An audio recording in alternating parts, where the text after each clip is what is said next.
Hey guys, what's cracking? Welcome back to the channel. Today we're going to talk about the Realme GT7T in terms of gaming. This is one of Realme's newest mid-rangers that packs some pretty solid specifications on paper, but the real question is, how does it actually perform when you fire up some of the most popular mobile games available today? Now before we start, just a quick run through. The Realme GT7T is powered by a MediaTek Dimensity 8400 Max 5G processor, paired with 12GB of RAM, a display size of 6.8 inches that has a 120Hz refresh rate, and a 360Hz touch sampling rate. This also comes with a 7000 mAh battery that supports 120 watts fast charging, and also comes with the IceSence cooling system that basically helps the device run cool even under heavy tasks such as gaming. All this for the price of 29,999 pesos, or approximately around 500 USD, depending on if there is any ongoing promotions with online platforms like Lazada or Shopee. Essentially, with these specifications alone, sitting at this price point is already a treat for most consumers, as you'll basically get a near flagship experience overall. So that being said, let's kick this off with Call of Duty Mobile. Now, as soon as you fire up the game, the graphics defaults to its highest possible graphic and frame rate setting, which is already a good sign. I pushed it to the highest settings with all the extra visual effects, and the GT7T handled it surprisingly well. This applies to both FPS ranked sessions as well as Battle Royale. The gameplay felt really smooth,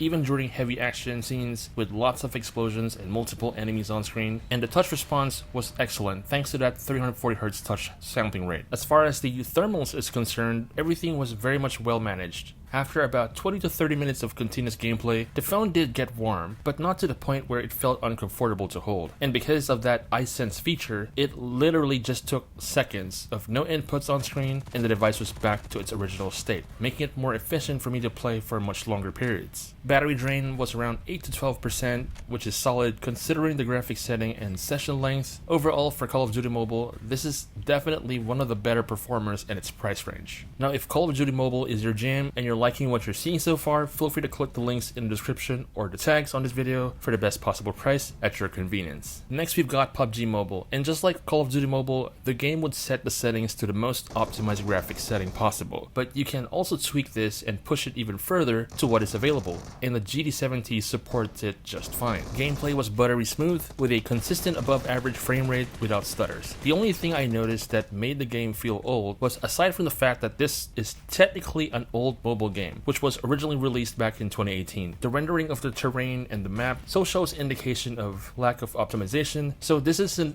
exactly an issue with the device, but more of the actual game itself. Probably one aspect that makes gaming on the GT7T great with PUBG Mobile is the larger display with slim bezels. You get more screen space, and the brightness levels are strong enough that outdoor play isn't a problem. Audio performance is also worth mentioning. The dual stereo speakers give good separation, which really helps when trying to hear footsteps or gunfire directions. Again, just like Call of Duty Mobile, heat management was under control. After about an hour, the back of the phone was slightly warm, but still manageable thanks to that IceSence cooling feature. Battery drop was around 5 to 10%, which lines up with expectations for this type of gaming session. And of course, the OG game that has been the craze for many enthusiasts, game streamers, celebrity turned live streamers, Mobile Legends. Now, this is actually a lighter game compared to Call of Duty Mobile or PUBG, but a lot of players care about ultra smooth gameplay here. The GT7T easily ran Mobile Legends at ultra graphics, high frame rate mode. Frame stability was excellent during matches. What stood out most, based on my experience here, was the combination of smooth visuals and the phone's touch sampling. Skill execution felt responsive, no lag between tapping, which is crucial in ranked matches.